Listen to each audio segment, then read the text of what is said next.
23 जून 2026 को मैंने funded next से $202 का एक पे आउट विड्रॉ किया था। अब आप लोग कहोगे कि यार $202 कौन सी ऐसी बड़ी बात हो गई जो तू एक वीडियो बनाने लगा, लेकिन भाई just after 14 days exactly on 8 जुलाई 2026 माई पे आउट नंबर वॉज $2600। अगर मैं इस नंबर को INR में कन्वर्ट करता हूँ तो ये ऑलमोस्ट 2,50,000 रुपीज होते हैं, जो कि मैंने सिर्फ 14 डेज के अंदर प्रोफॉर्म से विड्रॉ किए। और भाई मानो या मत मानो, अगर आप इंडिया में रहते हो तो 2,50,000 rupees is a big amount. अब यार ये वाली चीज कोई भी एक लक या फिर कह सकते हो कोई भी गैम्बलिंग से नहीं हुई, इसके पीछे प्रॉपर एक strategy, proper plan, proper risk management था, तभी मैं ऐसा कर पाया। तो आज की इस वीडियो के अंदर मैं अपने पूरे प्लान को गो थ्रू करवाने वाला हूँ कि कैसे मैंने इवैल्यूएशन स्टेज से लेकर फंडेड स्टेज तक मैं पहुंचा, अकाउंट को क्लियर किया, उसके बाद पे आउट लॉक किया, पे आउट विड्रॉ किया, इसके अंदर क्या क्या चैलेंजेस फेस किए और एग्जैक्ट स्ट्रेटेजी क्या थी। तो without wasting any time video को स्टार्ट करते हैं और भाई आते हैं सबसे पहले सेक्शन पर इस वीडियो के, जो कि है भाई प्री प्रोसेस। प्री प्रोसेस का मतलब हमें एग्जैक्ट एग्जीक्यूशन से पहले क्या क्या चीजों की नीड है उस पर बात कर लेते हैं। तो सबसे पहले आपको नीड होगी फंडेड अकाउंट्स की। अब मैंने जो भी प्लान बनाया था वो भाई एक सिंगल फंडेड अकाउंट से भी हो सकता था कि मैं सीधे एक 100K या फिर 50K का एक फंडेड अकाउंट लेता, उस पर $2600 is not a big deal. लेकिन वहीं पर अगर मैं बात करता हूँ चांसेस की और प्रोबेबिलिटी की, तो थोड़ी सी प्रोबेबिलिटी कम हो जाती जस्ट बिकॉज मेरे पास एक ही फंडेड अकाउंट रहता। तो अगर मेरे बैक टू बैक लॉसेस होते तो वो फंडेड अकाउंट इजिली ब्रीच हो जाता। लेकिन वहीं पर अपने आप को ज्यादा चांसेस देने के लिए मैंने 4 से 5 फंडेड अकाउंट्स बाय किए और मैंने ये डिसाइड किया कि मैं अगर 4 से 5 फंडेड अकाउंट्स में से 2 या 3 फंडेड अकाउंट्स भी क्लियर कर लेता हूँ, उसमें से 1 या 2 में भी पे आउट ले लेता हूँ, तो काम बन जाएगा। इस पूरे प्लान से मैंने कोई बड़े पे आउट चेज नहीं किए, ना ही कोई एक बड़ा नंबर चेज किया। मेरा सिर्फ सिंपल सा प्लान था कि जो भी मैं इन्वेस्टमेंट कर रहा हूँ मुझे उसका 4 या 5x मिल जाए, दैट्स इट। अब इस पूरे प्लान में मैंने 5 फंडेड अकाउंट सिलेक्ट किए $25,000 के। अब कोई भी प्रोफॉर्म और कोई भी अकाउंट सिलेक्ट कर सकते हो, कोई भी स्टेज वाला सिलेक्ट कर सकते हो, 1 स्टेप, इंस्टेंट, 2 स्टेप, कोई भी। मैंने 2 स्टेप अकाउंट लिए थे जस्ट बिकॉज मेरे पास ऑलरेडी कुछ अकाउंट्स थे जिनका ऑलरेडी फेज 1 क्लियर था, तो मुझे सिर्फ फेज 2 क्लियर करना था। तो मेरे लिए एक वो थोड़ा सा एडवांटेज था कि मेरे पास 3 अकाउंट फेज 1 क्लियर थे। लेकिन कोई भी एक बंदा अगर स्क्रैच से स्टार्ट कर रहा है तो भाई वो 1 स्टेप की तरफ भी जा सकता है या फिर इंस्टेंट की तरफ भी जा सकता है। मैंने 2 स्टेप इसलिए प्रेफर किया क्योंकि मेरे पास पहले से अकाउंट थे और 2 स्टेप के रूल्स मेरी ट्रेडिंग को बहुत ज्यादा फेवर करते हैं, जस्ट बिकॉज मेरी ट्रेडिंग जो है वो थोड़ा सा ड्रॉडाउन मांगती है। क्योंकि जैसे ही मैं फंडेड अकाउंट्स पे ट्रेडिंग स्टार्ट करता हूँ वो पहले ड्रॉडाउन में जाते हैं और फिर वहां से मेरा प्रॉफिट होता है। तो मुझे हमेशा एक अच्छा खासा ड्रॉडाउन चाहिए रहता है अपने फंडेड अकाउंट्स को क्लियर करने के लिए। अगर आपकी ट्रेडिंग में ये सारी चीज नहीं है और आप बहुत ही स्मूथ ट्रेडिंग करते हो तो आप 1 स्टेप या फिर इंस्टेंट अकाउंट की तरफ भी जा सकते हो। उसमें आपकी जो इन्वेस्टमेंट कॉस्ट है वो थोड़ी सी बढ़ जाएगी और आपको थोड़े से एक्स्ट्रा रूल्स का एड ऑन देखने को मिलेगा। लेकिन अभी जिस तरह के 1 स्टेप मॉडल्स मार्केट में अवेलेबल है आप उनकी तरफ जरूर जा सकते हो। मेरा कोड यूज कर लेना, राज इफेक्ट। अब बैक टू द पॉइंट आते हैं कि फंडेड अकाउंट आपने ले लिया, अब इसमें कैसा अप्रोच फॉलो करना है। सबसे पहले मैं बात करता हूँ अगर आप 2 स्टेप अकाउंट ले रहे हो, क्योंकि most of the people 2 step की तरफ ही जाते हैं। तो यहाँ पर भी जितने लोग इस वीडियो को देख रहे हैं मैं यही मान के चल रहा हूँ कि आप सारे लोग 2 स्टेप अकाउंट की तरफ ही जाओगे और 2 स्टेप अकाउंट बाय करोगे। तो 2 स्टेप अकाउंट में सबसे पहले हम फेज 1 का एक प्लान डिस्कस करेंगे, फिर फेज 2 का प्लान डिस्कस करेंगे, फिर फंडेड स्टेज का, और फिर कैसे पे आउट लॉक करना है। तो सबसे पहले आपको किसी भी अकाउंट साइज के 5 फंडेड अकाउंट्स बाय करके रख लेने हैं, जस्ट बिकॉज हमारे पास ज्यादा अकाउंट्स रहेंगे तो हमारे पास थोड़ी सी फ्रीडम होगी ट्रेड करने के लिए और हमारा जो माइंडसेट है, जो साइकोलॉजी है, वो 5 अकाउंट्स के अलावा कहीं और नहीं जाएगी। क्योंकि अगर इसमें से 1 या 2 अकाउंट्स ब्रीच भी हो जाते हैं तो हमारी साइकोलॉजी पे ज्यादा इफेक्ट नहीं आएगा, हमारी ट्रेडिंग उससे कोई भी इफेक्ट नहीं होने वाली। अब सबसे पहले बात करते हैं कि हम फेज 1 में क्या अप्रोच रखेंगे। तो देखो यार, हमारे पास ऑलरेडी अच्छे खासे अकाउंट्स का बैकअप है, हमने 5 अकाउंट्स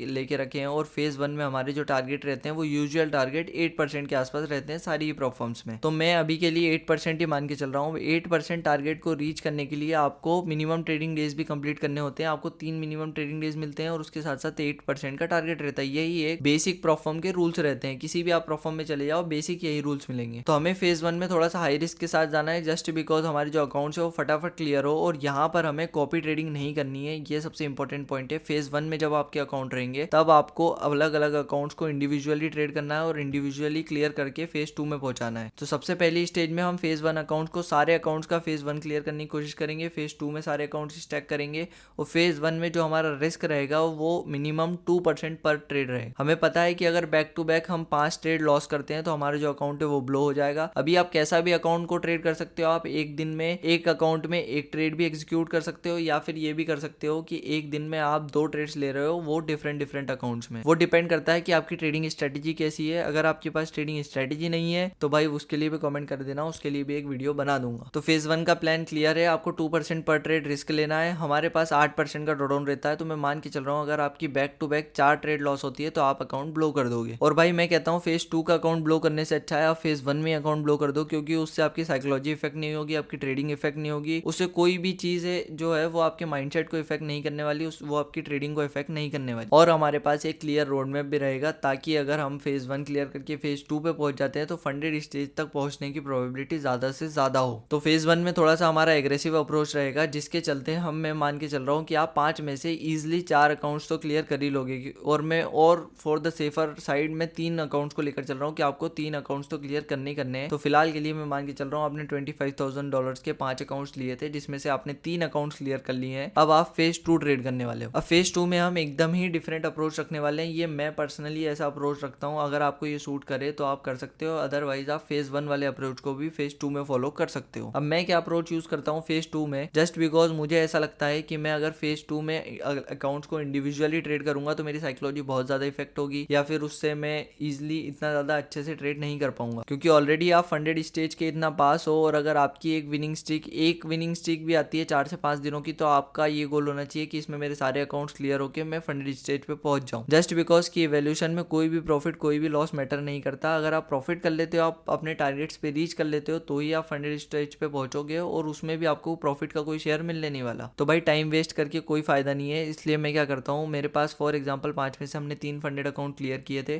तो इन तीनों अकाउंट्स को मैं कॉपी ट्रेड करूंगा और कोशिश करूंगा कि कम से कम रिस्क के साथ जाऊं, ताकि अकाउंट्स के फेल होने की जो प्रोबेबिलिटी है वो एकदम कम हो जाए। जस्ट बिकॉज सेकंड फेज में हमारा जो मोटा मोटा टारगेट रहता है सारी परफॉर्मेंस में, वो 5% के आसपास रहता है। तो अगर मुझे 5% बनाना है तो मैं एक सिंगल ट्रेड में 1 या फिर 0.5% का रिस्क कर सकता हूँ इजिली। अगर आपके पास बैकअप है और आपकी प्रायोरिटी टाइम है तो आप जो है 1% के साथ जा सकते हो। अगर आपकी प्रायोरिटी जो है वो है बैकअप की, आपके पास बैकअप नहीं है, आपको इन अकाउंट्स को क्लियर करना ही है एट एनी कॉस्ट, तो आप 0.5% पर ट्रेड रिस्क के साथ भी जा सकते हो। अब 0.5% के साथ आपको सेम ड्रॉडाउन मिलता है 8% का, जिसको अगर आपको ब्रीच करना है तो आपको मोटा मोटा 16 trades back to back loss करनी होंगी, तब आपका अकाउंट जो है वो ब्लो होगा, जहां पर अकाउंट ब्लो होने की प्रोबेबिलिटी बहुत ही ज्यादा कम हो जाती है। अब सेकेंड फेज और फर्स्ट फेज में आपको एक चीज बहुत ही ज्यादा क्लियर रखनी है कि आपको अपने रिस्क रिवॉर्ड पर बहुत ज्यादा फोकस करना है, ज्यादा विन रेट को प्रायोरिटी नहीं देनी है, रिस्क रिवॉर्ड को देनी है। क्योंकि फेज 2 में हमारा रिस्क कम है, तो हमें जो है अपने टारगेट के पास पहुंचने में बहुत ज्यादा ट्रेड्स लग जाएगी। दैट्स वाई हम जो है हमारा रिस्क रिवॉर्ड थोड़ा सा हाई रखेंगे। हाई भी कितना, 1:2। और मुझे लगता है 1:2 तो यार कॉमन है, कोई भी बंदा अगर ट्रेडिंग करता है तो वो एटलीस्ट 1:2 तो टारगेट करता ही होगा। तो हम रिस्क लेंगे 0.5% का, हम टारगेट करेंगे 1%। हमारा ओवरऑल टारगेट है 5%, जिसको रीच करने में हमें मोटी मोटी 5 ट्रेड्स लगेंगी। भाई 16 trades back to back in a row बहुत कम ट्रेडर्स लॉस करते हैं। हालांकि मेरी अभी लूजिंग स्ट्रीक चल रही है, मैंने कर दी है भाई। तो बहुत ऐसा नहीं होता कि आप बहुत ही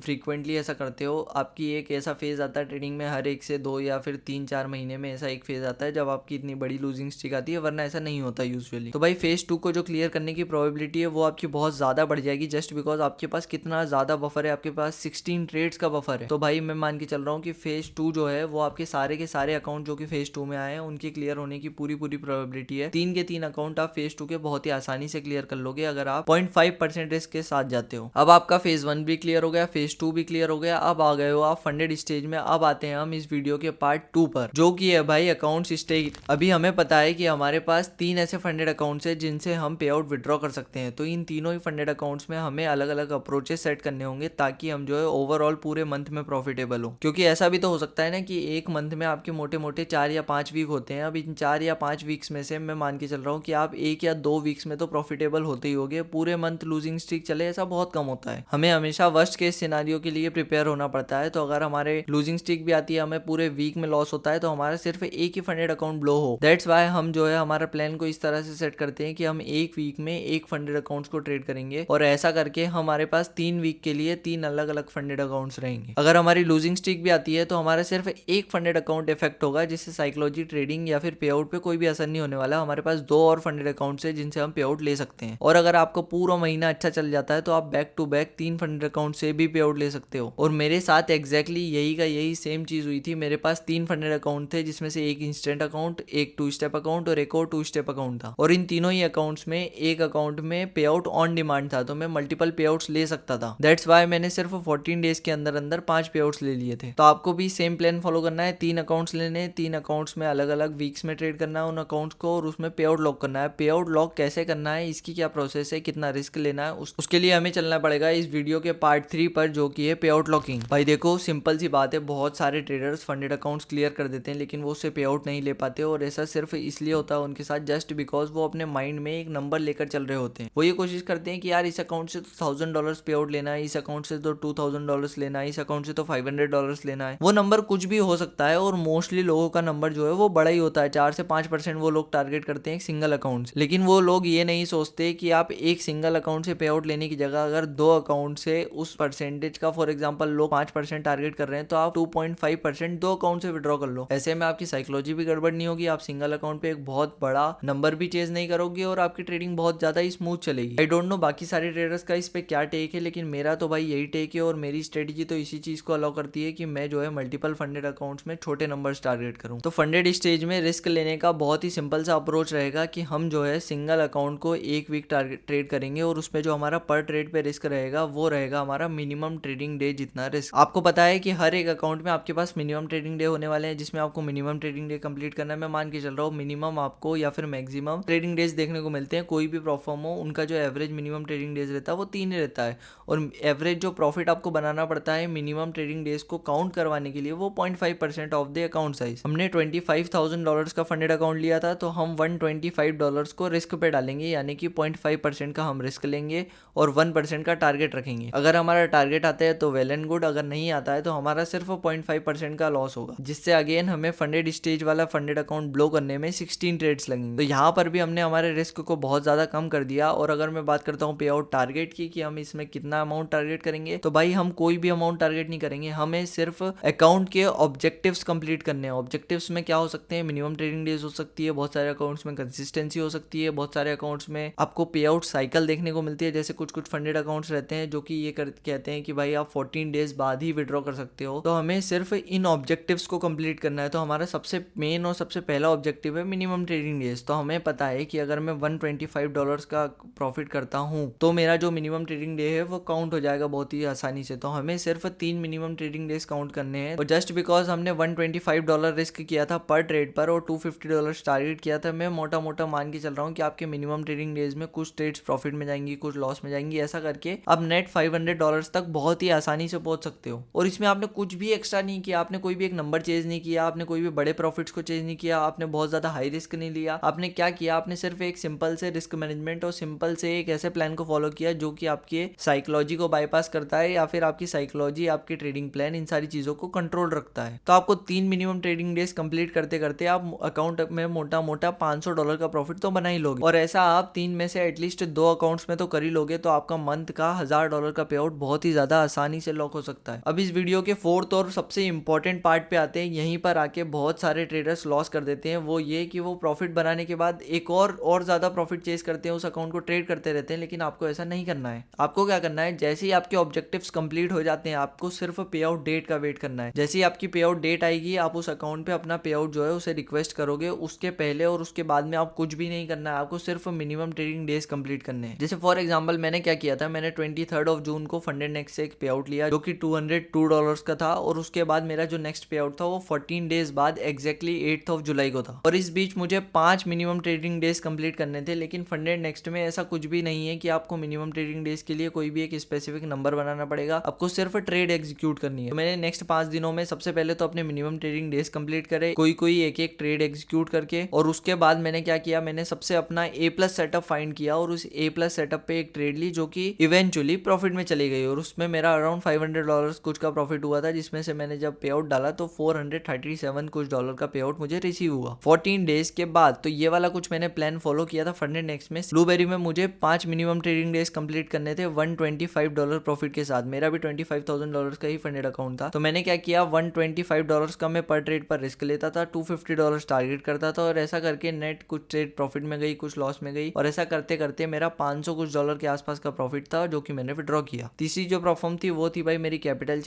चेन का मेरे पास इंस्टेंट अकाउंट था। उनके इंस्टेंट अकाउंट में रूल था कि आप 1% के साथ 3 ट्रेडिंग डेज कंप्लीट करो और पे आउट को विड्रॉ करो। मेरे पास अगेन उसमें भी $25,000 का ही फंडेड अकाउंट था, तो मैंने 250 करके 3 ट्रेडिंग डेज कंप्लीट करे, और ये अकाउंट और एक ट्रेड मेरी थोड़ी सी ज्यादा होल्ड मैंने कर ली थी, तो मेरा अराउंड प्रॉफिट कुछ बन गया था $1000 के आसपास। उसको जब मैंने विड्रॉ किया तो $800 के आसपास मेरे वॉलेट में रिसीव हुआ मुझे। और यही सेम चीज मैंने कैपिटल चेन में एक और बार रेप्लिकेट की, तो उसमें भी मेरा मेरा अराउंड $700 के आसपास मुझे रिसीव हुआ था। तो ऐसे करते करते बैक टू बैक मैंने 3 फंडेड अकाउंट से 5 पे आउट्स विड्रॉ किए, वो भी सिर्फ और सिर्फ 14 डेज के ड्यूरेशन में। अब इस पूरे ड्यूरेशन में जो सबसे बड़ा चैलेंज आप फेस कर सकते हो वो रहेगा भाई आपका साइकोलॉजिकल चैलेंज। आपको अपनी साइकोलॉजी को इतना ज्यादा स्ट्रॉन्ग करना पड़ेगा, इतना ज्यादा उसे बुलेट प्रूफ बनाना पड़ेगा साइकोलॉजी को, कि उस पे कोई भी इफेक्ट ना आए कोई भी लॉसेस से। आपको पता है कि आप पूरा कैलकुलेशन पे गेम करने वाले हो, आपका पूरा जो गेम है वो कैलकुलेशन पे चलने वाला है। तो आपको सिर्फ अपनी कैलकुलेशन को बैक करना है, आपको अपने प्लान को बैक करना है। अगर आपकी लूजिंग स्ट्रीक भी आती है, आपके बैक टू बैक लॉसेस भी होते हैं, तो भी आपको अपना प्लान चेंज नहीं करना है। जो भी आप रिस्क ले रहे हो, जितना भी रिस्क ले रहे हो, उतना सेम रिस्क के साथ जाओ। हमने प्लान किया है कि हम 0.5% का रिस्क लेंगे, तो हमें रिस्क बढ़ाना नहीं है बिल्कुल भी। और जैसे जैसे मैं कहता हूँ आप अपने टारगेट के करीब आते जाओ। जैसे for example 3 minimum trading days complete करने हैं, 2 मिनिमम ट्रेडिंग डेज कंप्लीट हो चुके हैं, तो कोशिश करो कि आप अपना रिस्क को और कम कर दो। जहां $125 का रिस्क ले रहे थे, आप और कम लो, $75 का रिस्क लो और $125 टारगेट करो। क्योंकि आपका गोल कोई भी एक नंबर नहीं है, आपका मेन गोल है ऑब्जेक्टिव्स कंप्लीट करना। और इन ऑब्जेक्टिव्स को कंप्लीट करते करते आपको एक और चीज ध्यान रखनी है कि आपको लॉसेस को बाईपास करना है। आपको ये कोशिश करनी है कि आपके कम से कम या फिर छोटे से छोटे लॉसेस हो। और भाई यही सिंपल सा अप्रोच है जिसने मुझे इतने सारे पे आउट्स दिलवाए और मैं ऐसा कर पाया। तो that's it for the plan भाई। इतना छोटा सा प्लान था, इतना सिंपल सा प्लान था, इसके अंदर मैंने आपको सारी चीजें एक्सप्लेन कर दी। आपका अगर कोई भी डाउट होता है तो आप कमेंट सेक्शन में उसे ड्रॉप कर देना। और आपको अगर प्रॉफर्म के रिकमेंडेशन चाहिए कि आपको कौन सा फंडेड अकाउंट्स बाय करना चाहिए, तो भाई मैं नीचे डिस्क्रिप्शन में सारे अकाउंट्स की लिंक डाल दूंगा, उनकी भाई यूएसपी डाल दूंगा, कौन से अकाउंट में क्या है, और उसका एक डिस्काउंट कोड भी डाल दूंगा। तो वो सारी चीजों को यूज कर लेना, आपको डिस्काउंट भी मिल जाएगा, आपको प्रॉफर्म का रिकमेंडेशन भी मिल जाएगा, आपको लिंक भी मिल जाएगी, उस लिंक से जाकर परचेज कर लेना। और आपका कोई भी डाउट हो तो मुझे कमेंट सेक्शन में जरूर बताना। और उसके अलावा नेक्स्ट वीडियो मुझे किस टॉपिक पे बनानी चाहिए वो भी कमेंट करके जरूर बता देना भाई। बाकी तो यार अगर आपको ये वीडियो अच्छी लगी और आप ऐसी वीडियोस देखना चाहते हो तो इस वीडियो को लाइक करो, चैनल को सब्सक्राइब करो, बेल नोटिफिकेशन ऑन कर लो, क्योंकि मैं ऐसी वीडियोस हर वीक लाने का सोच रहा हूँ। बाकी तो यार ट्रेडिंग चलने दो, मिलते हैं नेक्स्ट वीडियो के साथ। Bye bye.